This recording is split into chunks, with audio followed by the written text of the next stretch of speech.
The Sportsman here with Dave Allen ahead of his big fight this Saturday night against David Price. Dave, we just want to tell a little bit of your story of your career by showing you a few photographs. Let's jump straight into it and let's have a quick look at this one. You're in there here with Dillian Whyte. That's where it all began. That was, if it wasn't for that night, I wouldn't be stood here now. It was a loss, but it was a great night. I remember putting my hands behind my back because that was only about a minute and a half in, but I realised I was in deep. I realised there was about 10,000 people there, and this man was going to hit me back. So, but no, I wouldn't change that night, that result, anything about it for the world. It was one of the best things that ever happened to me. What was it like there being there with Dillian? I guess he's a big puncher. Yeah, it was hard work. I was inexperienced. He knew too much for me, and he was too good for me, and that showed that. I toughed it out, and I guess that's what got me going. Got the ball rolling. Moving on to your, it looks like very close relationship with your nan. She's quite prominent in your social media. Yeah, my nan, probably my favourite person in the world. We're very close, me and my nan. Spent a lot of time with her growing up and continue to see her at every opportunity. Yeah, she doesn't watch the boxing, but she's proud because the neighbours know who I am. So, and I'm always in the local paper. She loves it. Moving on again, a clip that I would say definitely went viral. Tell us about like this point in your career, who you were fighting, and what was the motivation for the old sock? Well, I was fighting Dave Howe. I boxed White and Ortiz back to back. Came back with the Rustovic. The week after, I was on Bellew Hay 1 undercard fighting Dave Howe. It was a 6-rounder. It was nothing really much to the fight, but I stuffed the boxes and I made it. And I became a I don't know what the word is, a homosexual sensation overnight. It was, all me there, all me.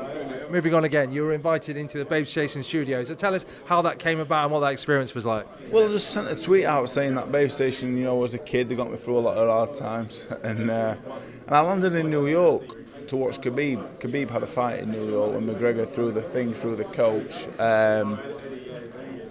And when I landed, I had received a message off Babestation saying, "Come down when you get back in the country." I went straight down there, got involved. Can't go into too much detail about other things, but yeah, let's just say it was a successful trip and it was good. Good. Moving on down again. So this point in your career, this was a big changing point in your career. Nick Webb in there, he was unbeaten. I think you were the underdog going in, and obviously that wild overhand right that got him out of there. Talk to us about what that meant for your career, that victory. That was still to this day the best night of my life in boxing, and it'll take some topping. I'll have to have some kids and get married or something to top that one. It was that good.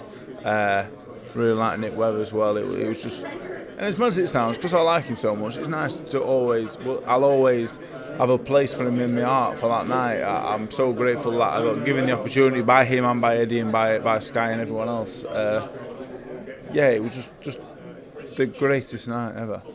And moving on again, we can see here Lucas Brown down on one knee, that brutal left body shot. If you say Nick Webb was the best night of your career, where does this one rank? Probably second best, but the Nick Webb fight was like, it was less money, there was less everything for winning the fight, but the Webb fight was just relief. That there's joy. The top pitch is relief, so it was a good night. I'm really happy about it. It set this up, but everything after Webb is a bonus, and I say that because of how great the Webb night was. No amount of money can really top it. Just going slightly off topic for a second, Lovell, I noticed that you're a big tweeter, and Lovell, you seem to be ensconced in it. Is this something you might jump into? And how's big Tommy Fury doing in there? Tommy's doing well. He's setting himself up forever. I don't think he'll have to box again if he doesn't want to. He's a good-looking kid, model or something. I don't know what he'll do. He'll do something. Could I see myself in there? Probably not. I'm not sure I could keep myself normal for long enough. And finally, Dave, we've got the big truck, David Price, ahead of you this Saturday night. Give us your thoughts on the fight, how you see it's going to go. And we've heard about the first 4 rounds could belong to Price, but the rest of the fight, if you drag him into deep waters, that's when it becomes your game. Talk to me about that. I think the fight doesn't go as people think.